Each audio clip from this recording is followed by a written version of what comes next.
Ya me pongo a hablar. Listo. Oscar, ¿cómo estás?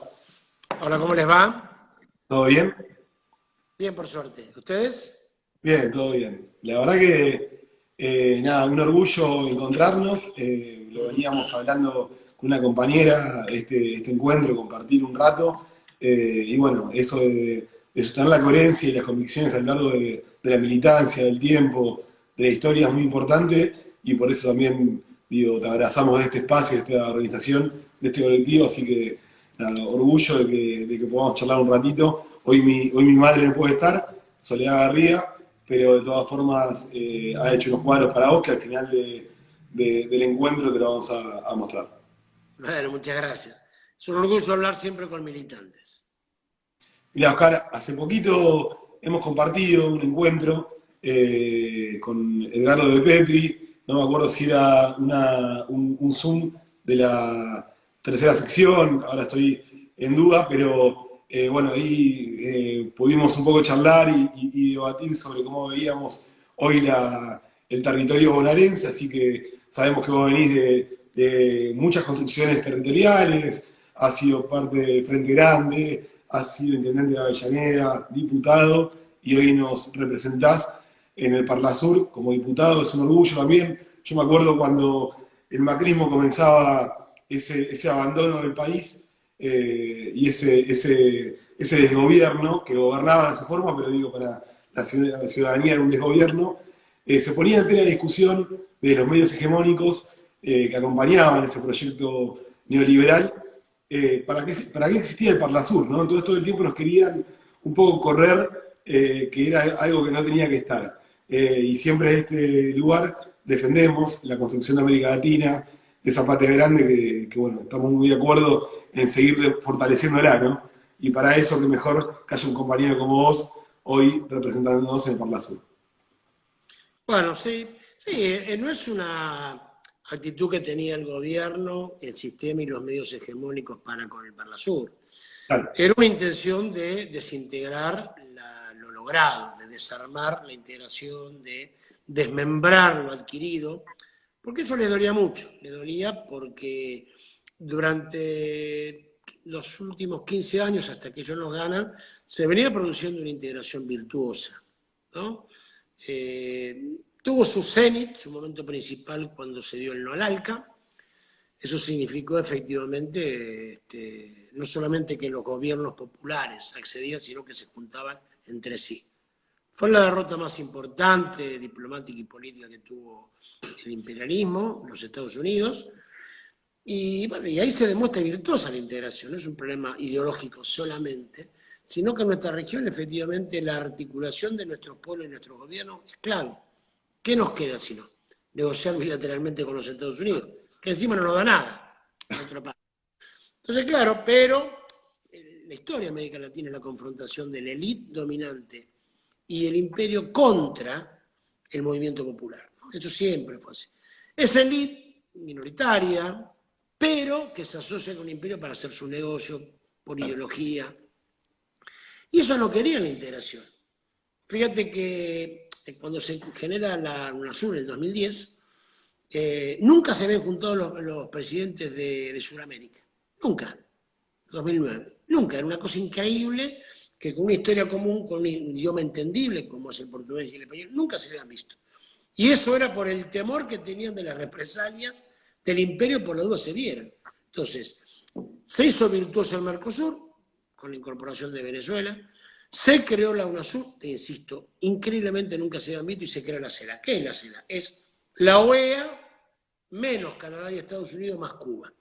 Entonces, ellos lo querían eso. Cuando llegan al gobierno, atacan el Parlasur, echan a Venezuela del Mercosur, se retiran de la UNASUR y congelan la CELAC. Entonces, era todo un movimiento que tenía que ver con eso, ¿no? Con la necesidad de volver a descomponer lo que había, te insisto, sido importante, había sido útil, había sido beneficioso. No hubo otro mejor momento en América Latina que esos años, no lo hubo.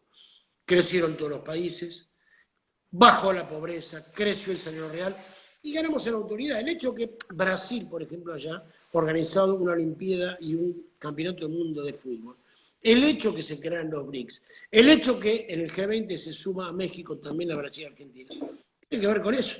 Tiene que ver con que nunca hubo un momento tan virtuoso. Pero claro, las élites no quieren que nos vaya bien a nosotros, quieren que le vaya bien a ellos. Y por eso se atacó el Parlasur. Entonces siempre lo vivimos de esa manera, no como una persecución, una incomprensión de lo que es el Parlasur. Eso es lo que no quiere la integración. Eso es lo que no quiere, lo que nos juntamos. Y el Parlasur es una expresión de eso. ¿No? Somos los elegidos por los pueblos que articulan entre sí. Y eso es lo que ellos no quieren justamente. Y además pensando, vos recién Oscar hablabas de ese no al ALCA, bueno, hace tiempo, bueno, somos de La Plata y acá habitó la ciudad Diego Armando Maradona, y uno recordaba esas imágenes tan lindas cuando iban en el tren a la cancha Mar del Plata, y estaba Evo, estaba el Diego ahí también acompañando, y esa idea, ¿no?, de lo popular, exigiéndole a Estados Unidos que queríamos un poco recorrer nuestro camino y no con esas recetas que siempre nos han dado desde afuera. Fueron momentos muy lindos, pero obviamente en ese momento también veíamos que la derecha, de alguna forma, digo, los sectores más conservadores de toda nuestra América Latina se estaban organizando, y lo vimos años después con la asunción de determinados gobiernos con tinte conservador en toda nuestra América Latina, ¿no? Bueno, recién vos lo hablabas, esto de Brasil, mismo en Bolivia, en Paraguay, en Ecuador, en Argentina, ha sido todo un desconcierto. En realidad normalizaron, ¿no?, lo que era normal antes, que se vino a cambiar en esos años tan gloriosos que hemos vivido acá en Argentina con Néstor y Cristina. Sí, ellos quisieron hacernos creer que había sido un paréntesis en la historia de esa normalidad, como vos decís, ¿no?, que esto era una excepción. Bueno, ahora estamos demostrando que no es así, que efectivamente nos volvemos de otra manera, con otros sectores nos volvemos a integrar. Pero en ese estadio que vos mencionás, que iba Diego Armando Maradona, Evo y demás, no era seguro que fuéramos a festejar. En eso, yo estuve en esa calle. Yo fui organizador de la cumbre social de la Cumbre de las Américas, y cuando estábamos esos días, no se sabía si nuevamente iba a defeccionar armando una comisión. Entonces, cuando íbamos al estadio, no sabíamos si íbamos a putear a los presidentes o íbamos a alegrarnos. Claro. ¿No? Porque también la historia se escribe así. Había muchas dudas. Amigos, muy amigos de izquierda, creían que se iba a defeccionar. Y bueno, efectivamente, la valentía y la audacia de Néstor, el acompañamiento de Chávez, Lula, entre otros, hizo que eso se produjera. Con lo cual se demuestra en la política una derrota diplomática con política pura, ¿no? Y Néstor comprendía el acontecimiento que se vivía. Él esperó que le informaran que Bush estaba arriba del Air Force One, ¿no?, del avión presidencial. Y ahí les dijo que no iban a firmar. Él quería que viniera, ¿no? Se lo quería decir en la cara. ¿Por qué le podría haber dicho a Condoleezza Rice, que era la secretaria de Estado, bueno, mirá, no vamos a firmar, que no venga Bush para evitar el papelón? No, él quería hacerlo. Incluso cuando le dice, no nos vengan a patotear, vos imaginate lo que sería para los traductores del inglés al castellano, ¿qué decían patotear? Él se daba cuenta, es decir, esto tenía conciencia de esa historia. Yo, bueno, soy amigo de Rafael Bielsa, convivía con él esas noches tan intensas, y él me dijo, pero vos estás seguro, Néstor, lo que estamos haciendo. Le dijo, hoy entramos en la historia. Es decir, no fue como Mascherano, fue más importante que eso, aunque el fútbol siempre es importante, y él tenía esa conciencia. Entonces, al otro día, eso es lo que nosotros tenemos en el momento popular en encontrar, aprender de los errores. Al otro día, no es que Bush ayer dijo, bueno, nos ganaron, vamos a dejar América Latina por un rato, ahora vamos a Medio Oriente. No. Al otro día empezaron a preparar el contragolpe, la contraofensiva. Al otro día, armando un sistema de integración alternativo, como es la Alianza del Pacífico, ¿no?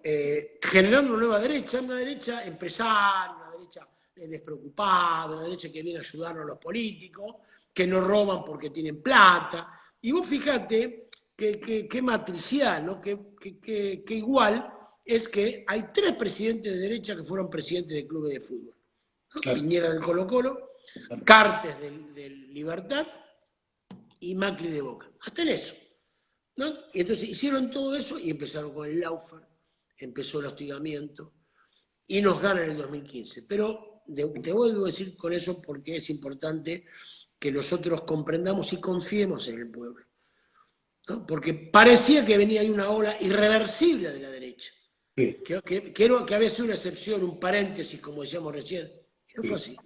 Los pueblos tenían conciencia y ahora los pueblos luchan, ¿no? Así que me parece que toda esa enseñanza no es para repetirla, nada se repite. Yo voy a decir algo polémico, si querés. Este gobierno no es la continuidad del gobierno de Néstor y Cristina. no. Y los compañeros que lo ven así se equivocan, porque están pidiendo algo que no es así. Ni lo que se reunió el sábado, vos sabés que el sábado estuvimos con varios presidentes, Sí, tampoco salió al alta.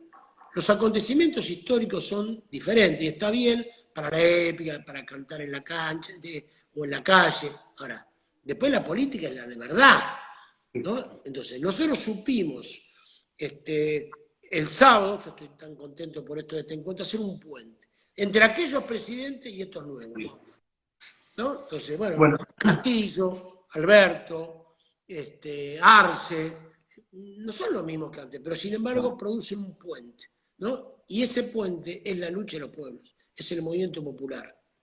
bueno, ahí, perdón Oscar, te interrumpa, pero digo, también hay que comprender un poco la coyuntura, el contexto, digo, ¿no?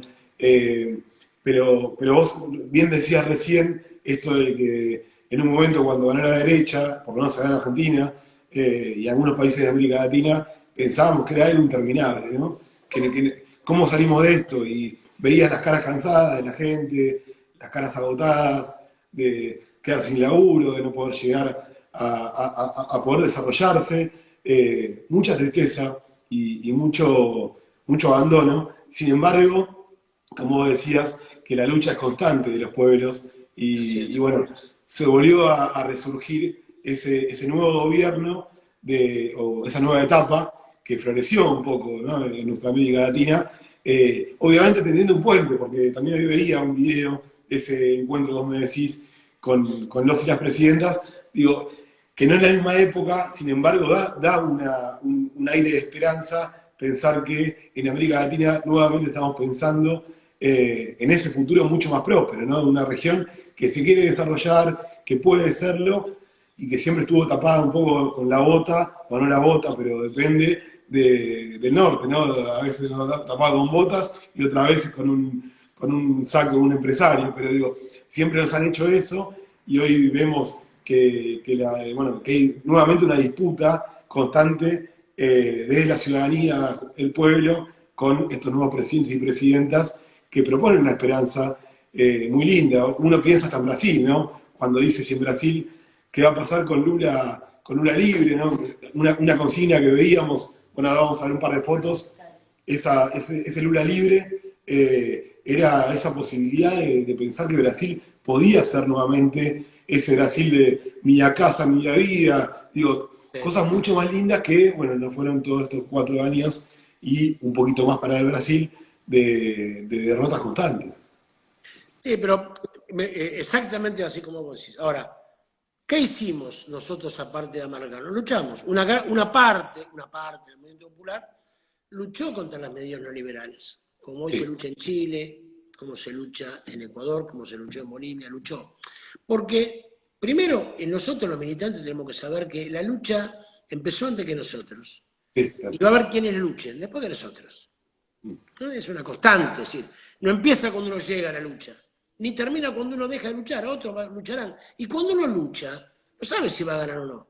La mayoría de las victorias están asentadas en luchas de que nos derrotaron. Ahora, y tampoco sé si cuando ganemos vamos a gobernar nosotros. No, ¿No? no. Es decir, a los nazis lo enfrentaron los comunistas en Francia, y después gobernaron los socialistas. En Chile pasó lo mismo. Pero los que luchan no lo hacen para ganar, lo hacen porque tienen que defender sus derechos. Entonces, eso a nosotros nos da esto. Pero la característica de este momento es que no son los 90. Hay un grado de conciencia superior, ¿no? ¿Y por qué lo digo que no es lo mismo? No lo digo lo mismo despectivamente, lo digo porque el movimiento popular tuvo la inteligencia de adecuarse. Vos fíjate, nos zampan el Lawfare. El movimiento popular tuvo la inteligencia, con la brillantez de Cristina, de evitar eso. Es decir, nosotros teníamos que superar el tema de los líderes y teníamos que superar la maldición del 40%, yo diría. Teníamos el 40% que era extraordinario, pero después no teníamos más que el 40%. ¿Por qué? Porque el 40% lo adquiríamos si teníamos unidad. Si teníamos, que a veces ni unidad teníamos. Pero para ganar necesitas amplitud, amigos. Para ganar y para gobernar. Entonces, el movimiento popular comprendió que no ganaba solamente con la fuerza propia, sino que tenía que ampliarse. Ahora, ampliar es un problema.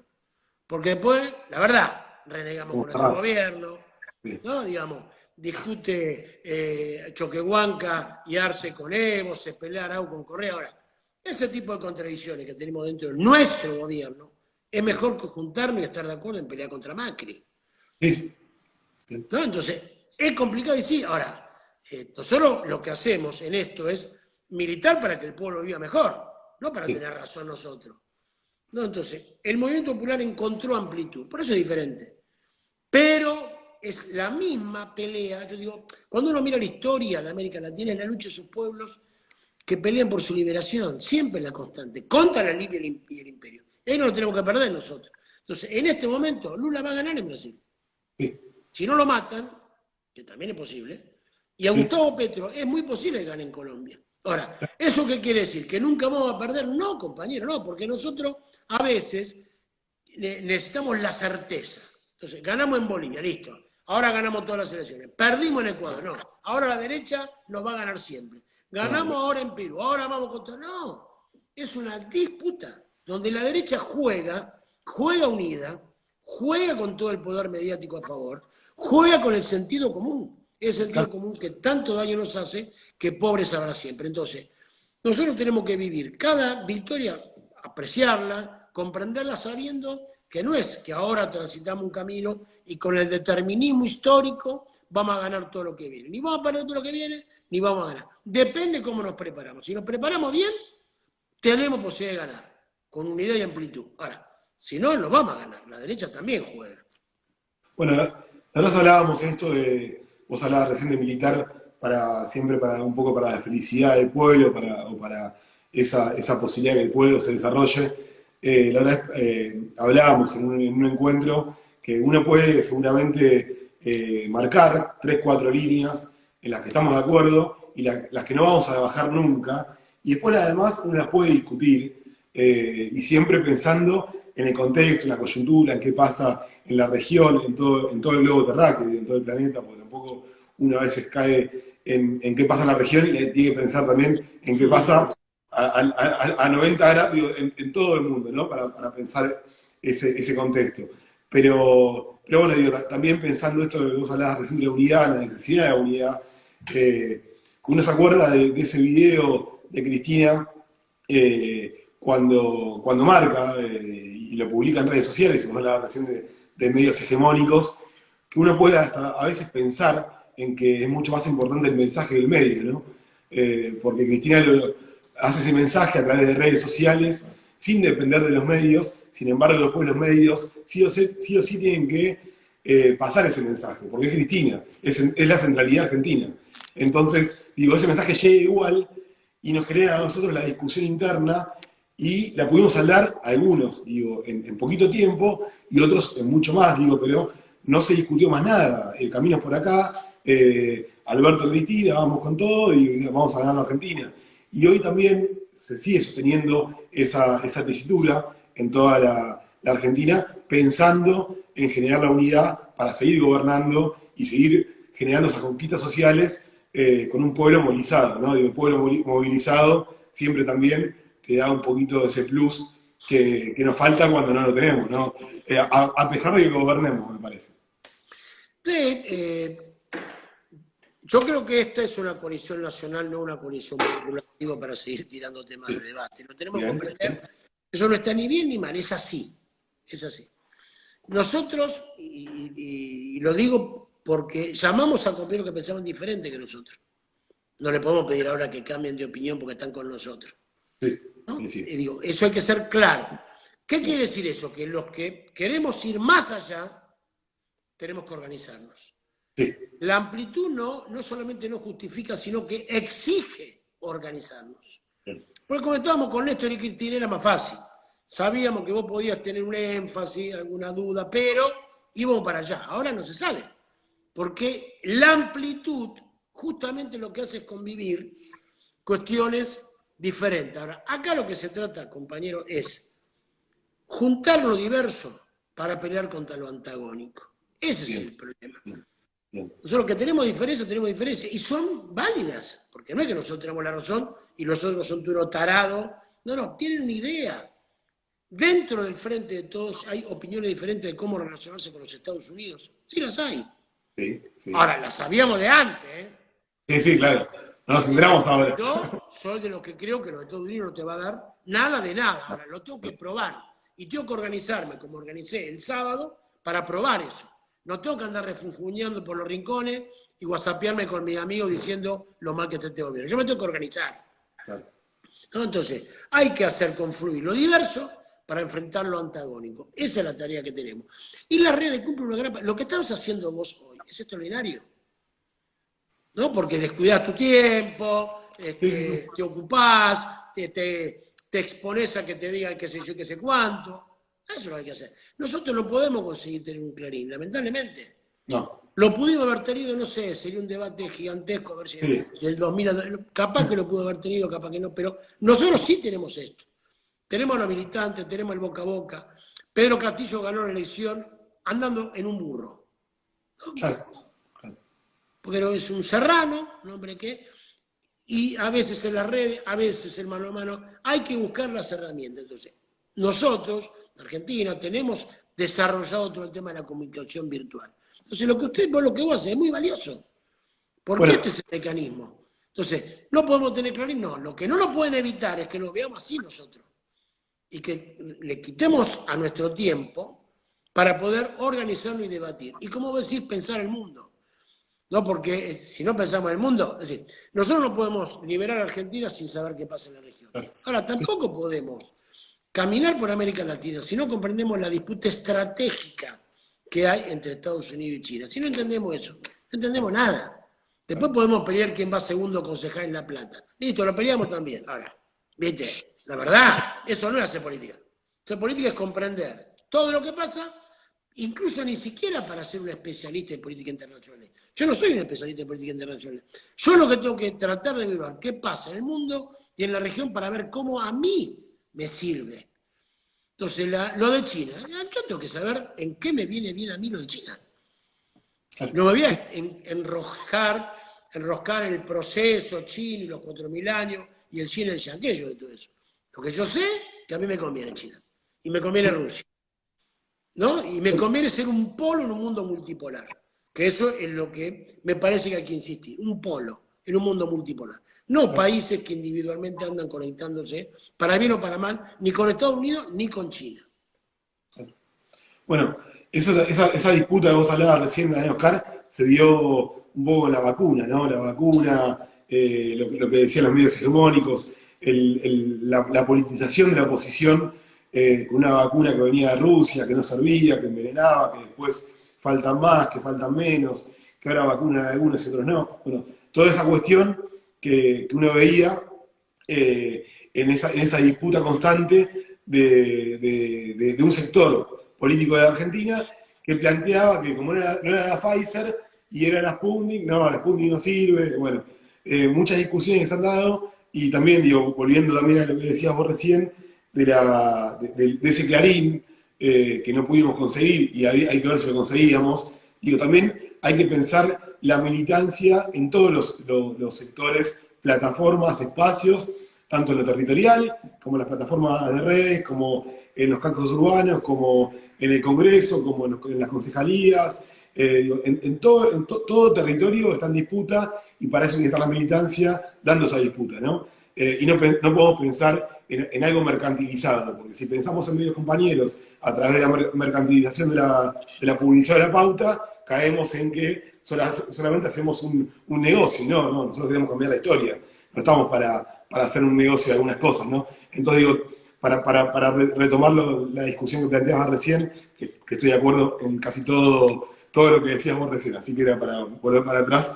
La verdad que muy de acuerdo. Y esto también de pensar el mundo en el que vivimos y no quedarnos en un distrito en particular, si conviene o no conviene, por quién entra y por quién no. Porque a veces también la política del descarte, asociada a la política individual, termina confrontando a la organización como método político de transformación y a su vez también a la posibilidad de seguir uniendo sectores, porque si no los descartamos, ¿no? Así que nada, estoy retomando porque estoy muy de acuerdo. Sí, nosotros tenemos que saber que la derecha ha perdido el compromiso de parecerse a la verdad, ¿no? Eso, es decir, se han dado cuenta de que pueden mentir descaradamente y que hay una parte de la población que no le va a pedir cuentas de eso, ¿no? Durán Barba dice que a una parte de la población hay que hablarle como un chico de 12 años, en su libro El arte de ganar. Él teoriza sobre eso. Hay que pensar que el que te escucha es un pibe de 12 años, entonces si le mentís hoy, no importa. Entonces, ellos han perdido el compromiso con la verdad, dicen cualquier cosa y después dicen todo lo contrario y lo dicen sin el recato de que uno tendría elementalmente. Ahora, ellos son ellos. Nosotros tenemos que justamente buscar nuestra identidad, nuestra característica, ni parecernos, ni imitarlos, ni estar todo el tiempo pensando, sino simplemente construir nuestra propia identidad. Y acá está el gran problema. Es decir, ¿por qué a nosotros nos cuesta tanto el movimiento popular? Porque tenemos que ir contra el sentido común. Claro. ¿No? Gramsci decía, la ideología dominante es la ideología de la clase dominante. La cultura dominante es la cultura de la clase dominante. Esa idea que pobre sabrá siempre, de que los choriplaneros. Entonces, hay que ir contra eso. Esa cultura se germina desde el primario, desde el secundario. Por eso Freire le daba tanta importancia a la educación, ¿no? Paulo Freire. Entonces, es eso. Nosotros tenemos que saber que vamos contra la lógica que nos inculcaron desde la secundaria, ¿no? Y saberlo, y no acobardarse, no confundirse, no negarlo. Es decir, pero ¿cómo puede ser que digan esto? No, si vos te preguntas eso, es porque no estás comprendiendo que efectivamente se ha sembrado en el conjunto de la población. Y por suerte el movimiento popular ha conseguido nichos, ha conseguido formas, ha conseguido maneras de contrarrestar eso. Ahora, eso es lo que nosotros, contra eso tenemos que ir. Mientras luchamos en lo inmediato, porque el salario no pierda, contra la inflación también tenemos que saber que esa es la construcción más importante. Y no enojarnos, sino comprender de que ese es el sentido común y contra nosotros, y nosotros tenemos que ir contra eso. Coincido, Oscar, en el tema del sentido común. El sentido común es, cuando pensamos en el sentido común, hay que romper, porque el sentido común obviamente tiene un tinte conservador, un tinte normalizante, que justamente lo que normaliza, siempre nosotros como espacio político, como en nuestro nivel ideológico, y militantes siempre tenemos que ir a romper contra eso, como una de los objetivos claros de un espacio que siempre ha ido en contra de lo establecido, ¿no? Me acuerdo esa frase cuando decían esto, sean transgresores, ¿no? Seamos transgresores para poder romper con determinadas cuestiones que están mal y van a estar mal siempre si no las rompemos. De todas formas también, el salario como una cuestión tan necesaria e importante, y más en pandemia también se puede problematizar y sigue siendo una de las urgencias más importantes. La otra vez escuchaba una canción que hablaba, que pagan trabajo, vivienda, educación, salud, eran nuestras demandas, ahora son nuestras exigencias, ¿no? Y son exigencias, ya no, uno no puede ir a decir, bueno, dentro de 20, 30 años vamos a poder solucionar determinada cosa, no, hay que poner manos a la obra, o poner el hombro, como dice en nuestro caso, en la provincia de Buenos Aires, el gobernador Axel Kicillof, poner el hombro o las manos a la obra para poder modificar esas cuestiones normalizadas que no pueden existir más. Oscar, antes de ver unas fotos, te quería preguntar una cuestión que no la charlamos en profundidad, que me parece que está buena. Hoy hablábamos del lawfare, ¿no? El lawfare, golpe blando, algo que arrancó en la Argentina por el 2016 a difundirse a través de algunos medios de comunicación, después ya se hizo un poco vocabulario de muchos espacios políticos, ya se decía, se podía hablar, y después, bueno, fue algo que todos más o menos comprendíamos qué pasaba con eso. ¿Vos cómo ves esa herramienta nueva que ha conseguido Estados Unidos y los sectores, las élites dominantes de nuestra América Latina, conservadoras y demás, como la herramienta para poder pensar en gobiernos locales que puedan acompañar ese plan continental dentro de Estados Unidos? El lawfare fue una de las herramientas que ellos aplicaron muy eficientemente en la contraofensiva conservadora. Ellos, cuando se dan cuenta del no al ALCA, comprenden que descuidaron la región y que ahora tienen que cambiar de estrategia. Por eso el movimiento popular también tiene que adecuarse como se adecuan ellos. Ellos en un momento comprendieron que los militares no iba más, porque eran para desconfiar con lo que hicieron en Malvinas. Después comprendieron que había que endeudarse, que eso era más conveniente. Después comprendieron que había que condicionar políticamente. Ellos iban cambiando y el movimiento popular iba cambiando. Es así el juego, es así la lucha, es así la confrontación. Cuando ellos ven que no nos pueden ganar con los partidos tradicionales, ellos se dan cuenta que con los partidos tradicionales no nos iban a ganar. Que lo constituido en el 2005 no nos iban a ganar con los partidos tradicionales. No nos iban a ganar en campañas limpias. Entonces crean una nueva derecha y empieza con el lawfare, ¿no? Se daban cuenta que aquellos partidos antiguos ya no pueden derrotar. No puede derrotar a Lucero, no puede derrotar el PRI, el APRA. Eso no iba más. Entonces hacen esas dos grandes modificaciones. Lo del lawfare lo teorizan en Harvard. Por eso la derecha se toma en serio la lucha de clase, compañero. A veces nosotros no tanto como la derecha. La derecha, vos sabés que el lawfare es una cuestión que implementa originalmente el Pentágono, porque estudia la legislación de los países donde ellos iban a meter fuerzas, iban a meter tropas. Entonces ellos necesitan saber cómo es la jurisprudencia para ver si pueden violentarlo, pueden aprovecharse. Luego lo perfeccionan en Harvard. Entonces ahí empiezan a ver la jurisprudencia, los jueces, y una forma de cambiar la jurisprudencia es la doctrina ilusoria, por ejemplo. Claro.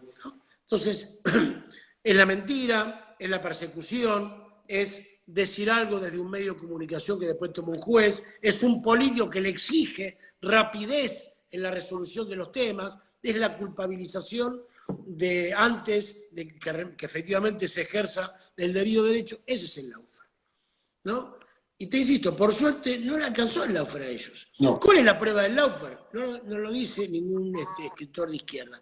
Lo dice la Corte Suprema del Brasil, donde dice que Lula fue injustamente preso, que era inocente. Claro, uno se preguntará qué pasó con este hombre. Estuvo 500 días preso. ¿Y qué hubiera pasado con el Brasil? Si él hubiera podido competir y si él hubiera podido competir, hubiera sido presidente y no Bolsonaro.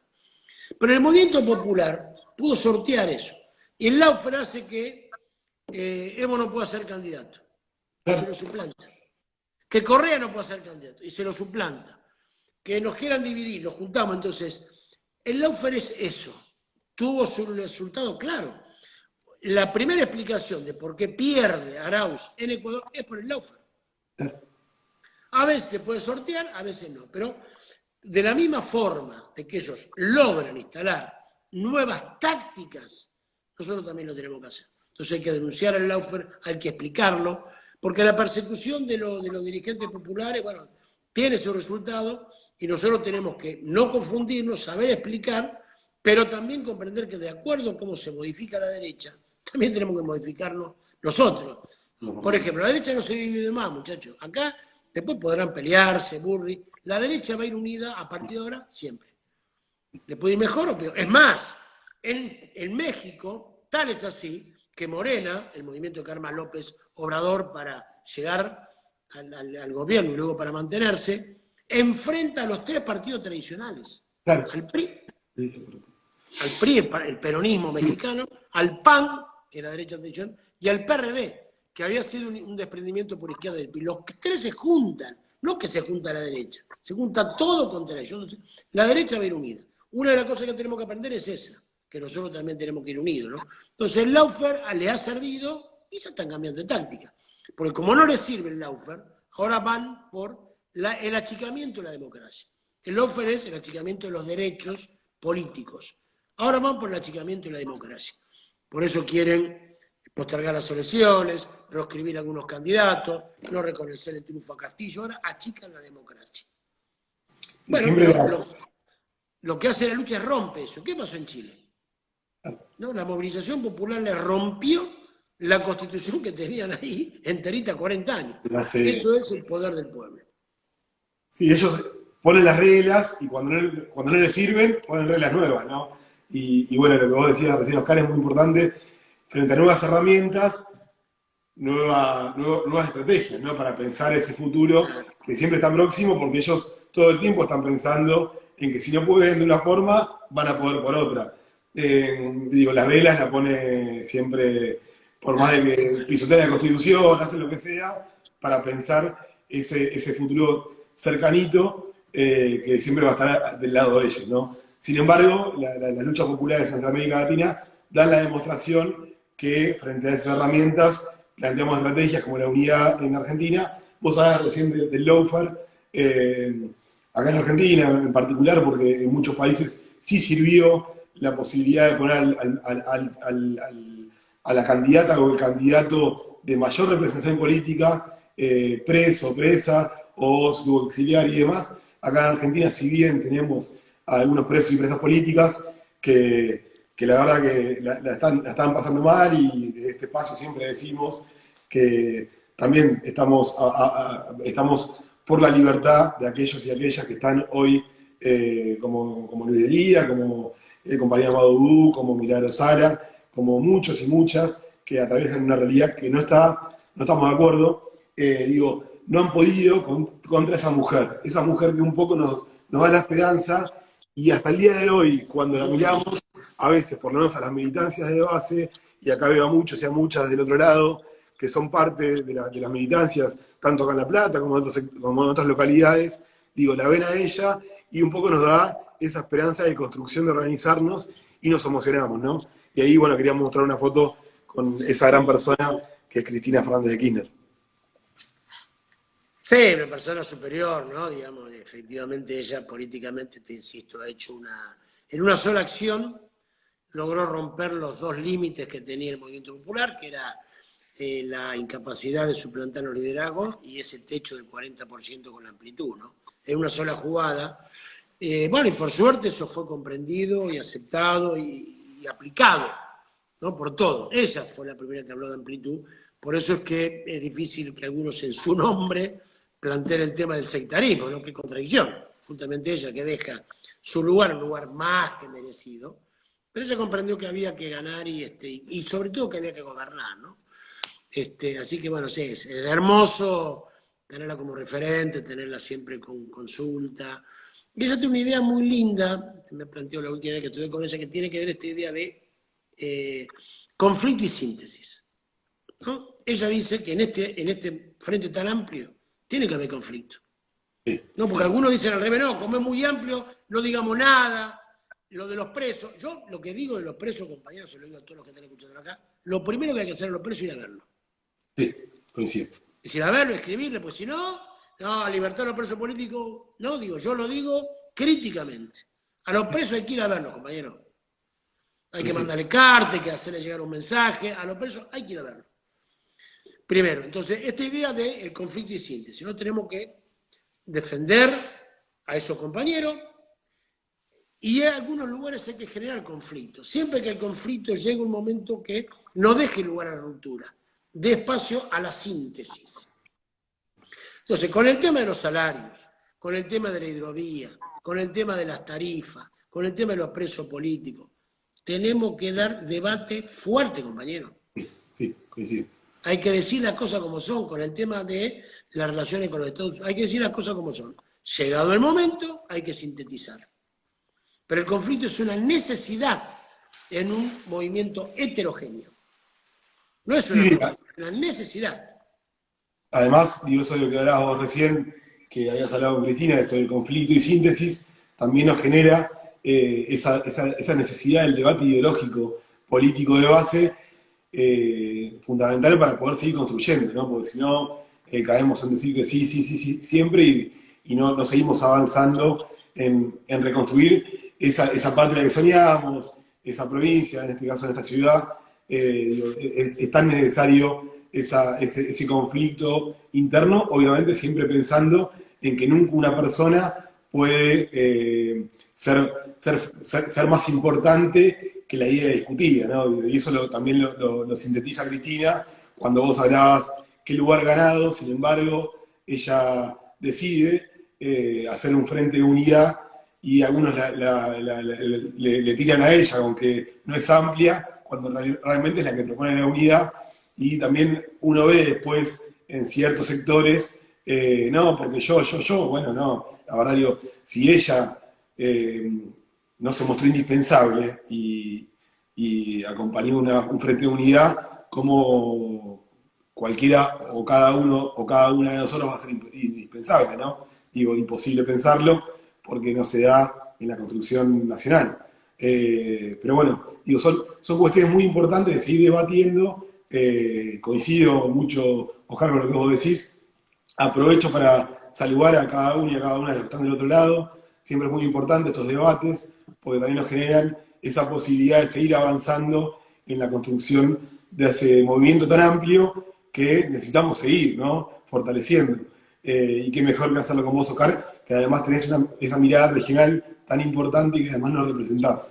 A veces decimos de este espacio político que cada vez que hablamos con algún compañero o compañera que nos representa en un lugar de gestión institucional, o hoy está al frente de un lugar tanto regional como local, provincial y nacional, y que además es compañero o compañera y sostiene esa coherencia de ser compañero o compañera, y la verdad que muy, muy tranquilos nos quedamos, de alguna forma, sabiendo que podemos seguir pensando en que los compañeros y compañeras ocupan esos lugares, ¿no? Así que, nada, un poco es un orgullo, una devolución. Antes de terminar el encuentro, que te quería decir, porque la venía pensando mientras veníamos charlando, y además lo hablamos hoy temprano con muchos y muchas orgullosamente platense, que bueno, nada, estábamos un poco contentos y contentas de encontrarnos con vos. Antes de seguir avanzando en la charla, nada, quería también mostrar esa foto que también representa, ¿no? Esto de qué suerte que estamos avanzando, y también, ¿no? Digo, recién veíamos una foto con la vicepresidenta Cristina, y haga una foto con el presidente Alberto Fernández, que pavada de tarea le tocó, ¿no? Ser presidente en una pandemia mundial. A veces uno piensa, qué bueno poder llegar a un lugar donde, nada, tanto construyó, ¿no? Y le toca una pandemia, digo, a todos y a todas, ¿no? Pero también pensarse en lugares de responsabilidad política, nada, difícil. Sí, a mí me parece que Alberto, bueno, tuvo esta situación tan extraordinaria de que Cristina le haya pedido, que él aceptara, que la gente lo votara. Pero bueno, las cosas son como son, y lo que yo creo que lo que hay que hacer es superar esta pandemia y hacer lo que vinimos a hacer, ¿no? Muy limitados a hacer lo que vinimos a hacer, porque naturalmente una economía que se restringe, un presupuesto que se achica, pero él se ha ganado un lugar de respeto grande, porque son pocos los presidentes que la van llevando. Si uno mira lo que le pasa a Piñera en Chile, lo que le pasa a Bolsonaro en Brasil, lo que le pasa a los presidentes peruanos, hay un gran desconformismo. Y él puede verse con los líderes europeos y efectivamente discutirle, proponerle. Así que todos deseamos que le vaya bien y que podamos superar esto para hacer lo que vinimos a hacer. Eso es lo importante. Es decir, vos hablabas de tema de la disputa de espacios. Nosotros tenemos que militar para que la gente viva mejor. Si no, muchachos, que cada uno, no sé, que haga un curso, no sé, que estudie chino. Ahora, si nosotros queremos tener espacio de poder, es para que la gente viva mejor. A veces los gobiernos se confunden, ¿no? Y nosotros, cuando ganamos el gobierno, lo ganamos para que la gente viva mejor. Entonces uno tiene todo el dolor de la pandemia y el dolor de que no estamos haciendo lo que vinimos a hacer. Entonces, sí, el apuro, las ganas de terminar, además que son momentos muy difíciles para todos, es para poder hacer lo que vinimos a hacer. Porque el movimiento popular y el peronismo, compañeros, cuando está el gobierno, amplía derechos. Y cuando pierde el gobierno, los defiende. Esa es nuestra lógica. Y ahora es nuestro momento de ampliar derechos. Lamentablemente, por esta circunstancia trágica en el mundo, no lo podemos hacer.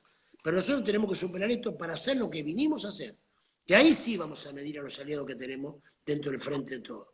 Cuando se pueda, ahí nosotros tenemos que... Ahora también, pero cuando se pueda mucho más. ¿No? Eso es lo que me parece, y por él, y porque tiene por todos nosotros, estamos deseando que se termine esto para poder, bueno, eso, hacer lo que venimos a hacer. En eso, ahí sí hay que ser, digamos, muy estricto, ¿no?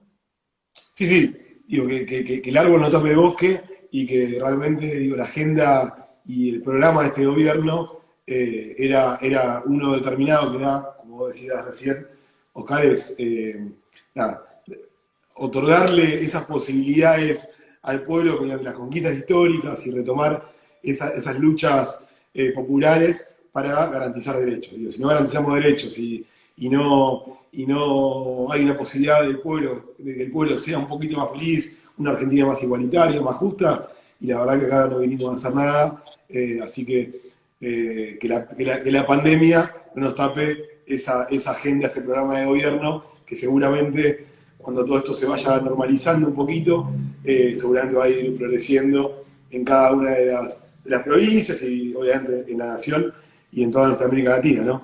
Así que antes de ir finalizando, que la verdad te agradecemos un montón, Oscar, haber charlado con vos, porque sos un enorme compañero y estamos muy felices realmente de esta organización, de este colectivo político, de poder encontrarnos con vos y porque cada vez que encontramos un compañero, hace un tiempo había un compañero, para no repetir, que me decía, valga la redundancia, ¿no? Decía, cada vez que uno encuentra un compañero o compañera que ocupa o está al frente de un lugar de gestión institucional o de gobierno, uno tiene que estar nada, contento y seguir articulando y pensando cómo construimos entre los que pensamos muy parecido esa Argentina que soñamos. Y hoy, como para ir cerrando este encuentro, sabemos que encontramos un compañero. Y eso es especial. Digo, no suele pasar mucho, a veces pasa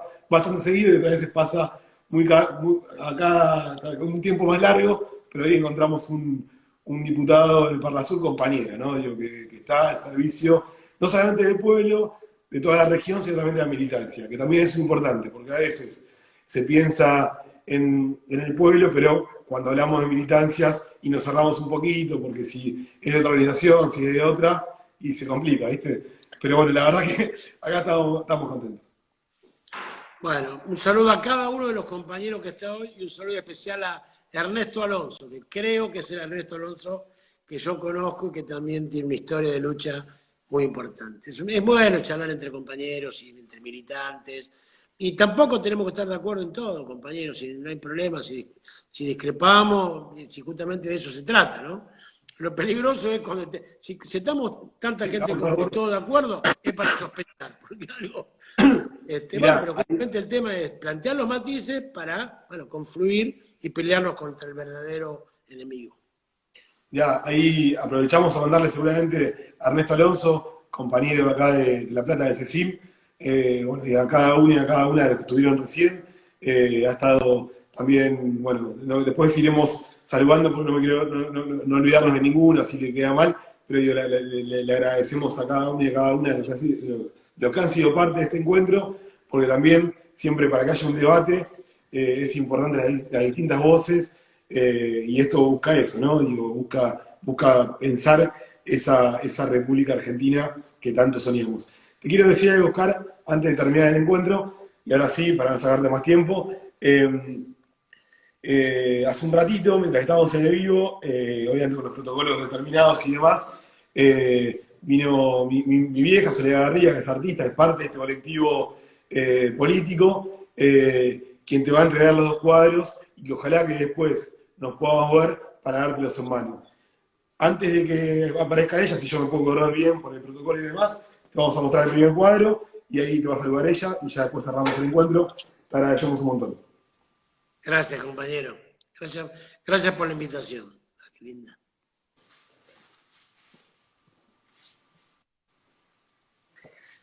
Oscar, querido, Hola, compañera, ¿cómo va? Qué lindo el cuadro. la verdad que cuando escuché el Instagram, te empecé a escuchar me vine corriendo porque te sentí tan mío, tan nuestro, sentí necesidad de agradecerte por el vivo. Perdón, porque me vine corriendo, no lo suelo hacer, pero la verdad que sos un genio como compañero. Así que nada más que eso, te quería agradecer mucho. Ojalá pase en las ciudades, en las provincias y en la Argentina tengamos compañeros como vos. Así que nada, bueno, eso quería decirte. Y ahora te voy a mostrar el otro cuadro que te hice. Bueno, muchas gracias, compañera. Y en esto veo que decís, viendo al pueblo luchando, y luchando con él, porque nosotros somos el pueblo, y así hay que sentirse. Muy lindo lo que ponés, porque el momento actual es ese. En este momento estamos realmente viendo a todos los pueblos luchar contra el liberalismo. Ese es el momento. Muchas gracias por el cuadro y por tus palabras. Me llenaste de amor, viste, de esperanza. Me caíste en un día que necesitaba escucharte. Así que bueno, perdón, hijo, porque me vine aquí corriendo, pero bueno, y hablando de Cristina, este es el otro cuadro que te regalamos, que además habla de que la patria es el otro. No digo así. Digo, El cuadro dice, les pido que la lleven a Cristina, es una mujer con coraje, dispuesta a transformar la patria. Esa frase que nos dejó Néstor y que hoy sostenemos con total coherencia, sabiendo que es la compañera que ha podido sintetizar esta linda unidad, este desafío por delante, que sabemos que va a ser muy largo, porque tenemos que seguir estando unidos, pensando antes que nada en la patria, después la patria del pueblo y después cada uno de los nombres propios que puedan acompañar cada una de las listas. Así que, bueno, Oscar, te agradecemos un montón, ojalá que prontito nos veamos, y bueno, te podamos dar este cuadro, estos dos cuadros, y bueno, saludarte con un abrazo si nos deja, obviamente, la circunstancia epidemiológica de cada uno de los distritos. Pero muchas gracias por los cuadros, muchas gracias por la invitación y por la idea, ¿no? Que debatamos, que discutimos, que polemicemos entre compañeros. Así que muy agradable la charla. Bueno, Jar, te agradecemos mucho, un enorme abrazo de todo el colectivo Orgullosamente Platense y esperemos que prontito nos veamos. Desde acá, Soledad Garriga, mi madre y yo. Saludos, compañera, muchas gracias. No, gracias a vos, me caíste justo en un día muy especial, porque yo quiero que los chicos jóvenes estén, que tengan figuras como vos, así que nada, te agradezco mucho. Bueno, Oscar, enorme encuentro, muchas gracias y nos despedimos con esos dedos en meta necesarios para seguir construyendo esa patria que soñamos. Gracias, compañeros. Nos vemos.